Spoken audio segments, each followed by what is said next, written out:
YCP సభ్యుల ఆందోళనతో శాసనమండలి ప్రారంభమైన కాసేపటికే వాయిదా పడింది. డీఎస్సీపై వాయిదా తీర్మానాలను చైర్మన్ తిరస్కరించారు. దీంతో వైసీపీ సభ్యులు నినాదాలు చేస్తూ సభా కార్యకలాపాలకు అడ్డు తగిలారు. వారి ఆందోళనల మధ్య చైర్మన్ ప్రశ్నోత్తరాలు కొనసాగించే ప్రయత్నం చేశారు. సభా గౌరవాన్ని కించపరిచే విధంగా వైసీపీ సభ్యులు ప్రవర్తించడం సరికాదన్న మంత్రి నాదెండ్ల మనోహర్ సభను ఆర్డర్లో పెట్టాలంటూ చైర్మన్కు సూచించారు. అదే సమయంలో మండలిలో ప్రతిపక్ష నేత బొత్స సత్యనారాయణకు చైర్మన్ మైక్ ఇచ్చారు. ఆయన డీఎస్సీ పరీక్ష ప్రభుత్వంపై ఆరోపణలు చేశారు.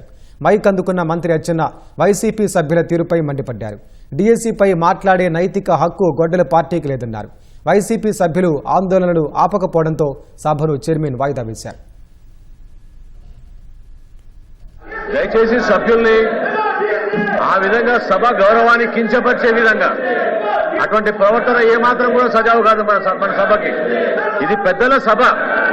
మీరు దయచేసి మీ అడ్జర్న్మెంట్ మోషన్ ఏదైతే ఇచ్చారో చైర్మన్ గారికి ఇవ్వండి. చైర్మన్ గారు రూలింగ్ ఇచ్చారు దానికి. సార్ హౌస్ లో ఈ విధంగా ప్రవర్తించడం ఏమాత్రం సబబు కాదు. మీరు దాన్ని ఖండించాలి సార్. అది కరెక్ట్ కాదు సార్ ఆ పద్ధతి. క్వశ్చన్ అవర్ జరుగుతుంది.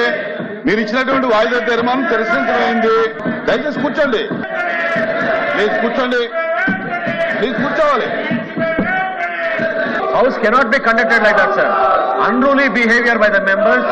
మీ డెస్క్ దగ్గరకు వచ్చి వాళ్ళు అడ్డుకోవడం అనేది కరెక్ట్ కాదు sir. Please bring the house to order first sir. మీరు హౌస్ దయచేసి మీరు సజావుగా జరిగే విధంగా సహకరించమనండి. మీరు ఆ విధంగా ఇన్స్ట్రక్షన్స్ ఇవ్వండి sir. That's not the way to run the house sir. ఈ విధంగా మాట్లాడతారు సార్. చెప్తున్నాను, ఆర్డర్ తీసేయండి సార్. మీరు చెప్తున్నాను, ప్రభుత్వం అంటే తర్వాత భేదం ఉండకూడదు. ప్రభుత్వం అంటే అందరికీ న్యాయం జరగాలి. కానీ మనం జరిగిన డీఎస్సీ ఎక్కడ భారతదేశంలో లేని విధంగా, రాష్ట్రంలో లేని విధంగా జరిగిన అవసరం మీద అందరూ చర్చిస్తున్నాం.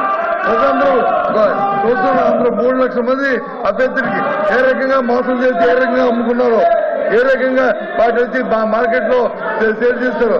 దాని మీద హౌస్ ని ఆర్డర్లో పెట్టండి. హౌస్ ని మీరు ముందు ఆర్డర్లో పెట్టండి. మీరు ఎట్లా ఇస్తారు సార్ మైక్? మీరు ఈ టేబుల్ ని కొట్టుంటే మీరు ఏం చేస్తున్నారు సార్? మీరు అధ్యక్ష, డిఎస్సీ మీద మాట్లాడే నైతిక హక్కు గొడ్డల పార్టీకి లేదు అధ్యక్ష.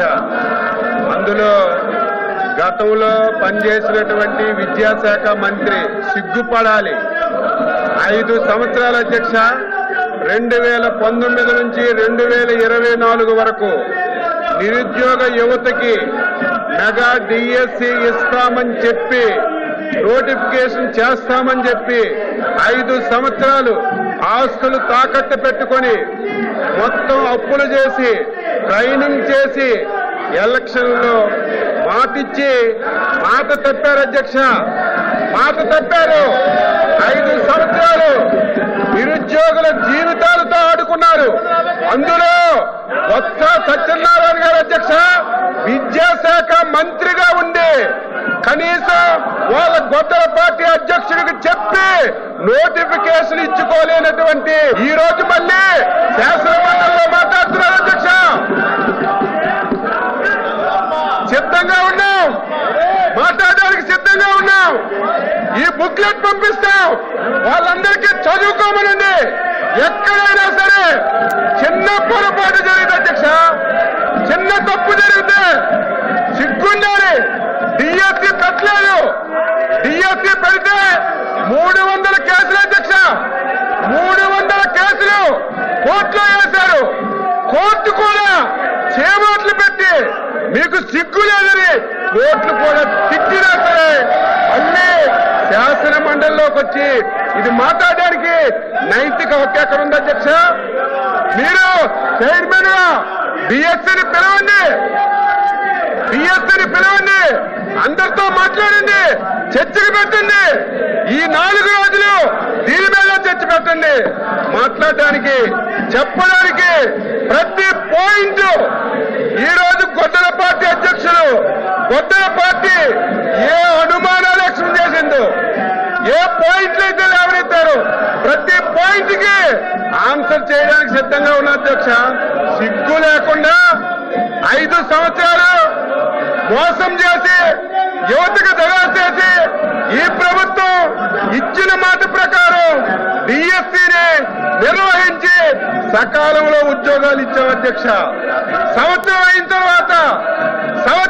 తర్వాత కావాలని చెప్పి సంవత్సరం మొద్దు నిద్రలో ఉండి కావాలని చెప్పి ఈరోజు విమర్శలు చేస్తుంటే బాధ కలుగుతుంది అధ్యక్ష. ఈరోజు ఎవరైతే 5 సంవత్సరాలు కష్టపడి చదివి ఉద్యోగాలు సంపాదించారు వాళ్ళు అవమానం పరిచయం అధ్యక్ష.